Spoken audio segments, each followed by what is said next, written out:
मत्ती रचित सुसमाचार 8वीं अध्याय पहली आयत से।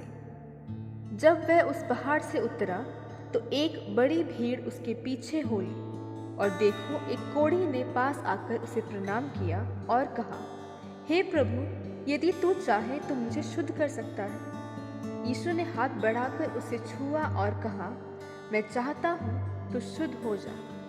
और वह तुरंत कोढ़ से शुद्ध हो गया। यीशु ने उससे कहा, देख, किसी से ना कहना, परंतु जाकर अपने आप को याजक को दिखा, और जो चढ़ावा मूसा ने ठहराया है उसे चढ़ा, ताकि लोगों के लिए गवाही हो। जब वह कफरनहूम में आया तो एक सूबेदार ने उसके पास आकर उससे विनती की, हे प्रभु, मेरा सेवक घर में लकवा रोग से बहुत दुखी पड़ा है। उसने उससे कहा, मैं आकर उसे चंगा करूँगा। सूबेदार ने उत्तर दिया, हे प्रभु, मैं उस योग्य नहीं कि तू मेरी छत तले आए, परंतु केवल मुख से कह दे तो मेरा सेवक चंगा हो जाएगा। क्योंकि मैं भी पराधीन मनुष्य हूँ, और सिपाही मेरे अधीन है। जब मैं एक से कहता हूँ जा, तो वह जाता है, और दूसरे से आ, तो वह आता है, और जब अपने दास से कहता हूँ यह कर, तो वह करता है। यह सुनकर यीशु को अचंभा हुआ, और जो उसके पीछे आ रहे थे उनसे कहा, मैं तुमसे सच कहता हूँ कि मैंने इस्राएल में भी ऐसा विश्वास नहीं पाया। और मैं तुमसे कहता हूँ कि पूर्व और पश्चिम से बहुत से लोग आकर अब्राहम और इसहाक और याकूब के साथ स्वर्ग के राज्य में बैठेंगे, परंतु राज्य के संतान बाहर अंधकार में डाल दिए जाएंगे। वहाँ रोना और दांत पीसना होगा।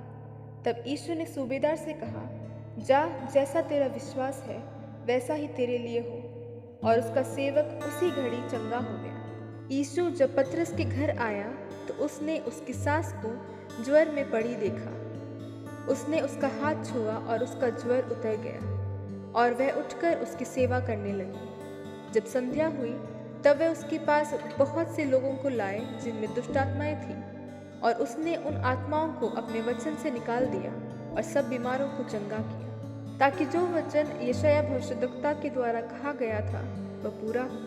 उसने आप हमारी दुर्बलताओं को ले लिया और हमारी बीमारियों को उठा लिया।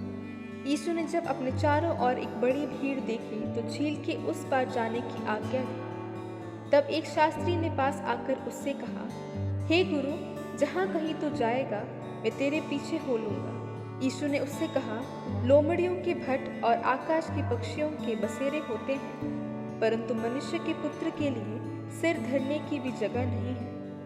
एक और चेले ने उससे कहा, हे प्रभु, मुझे पहले जाने दे कि अपने पिता को गाड़ दूं। यीशु ने उससे कहा, तू मेरे पीछे हो ले, और मुर्दों को अपने मुर्दे गाड़ने दे। जब वह नाव पर चढ़ा तो उसके चेले उसके पीछे हो लिए, और देखो, झील में एक ऐसा बड़ा तूफान उठा कि नाव लहरों से थकने लगी, और वह सो रहा था। तब चेलों ने पास आकर उसे जगाया और कहा, हे प्रभु, हमें बचा, हम नष्ट हुए जाते हैं। उसने उनसे कहा, हे अल्पविश्वासियों, क्यों डरते हो? तब उसने उठकर आंधी और पानी को डांटा, और सब शांत हो गया।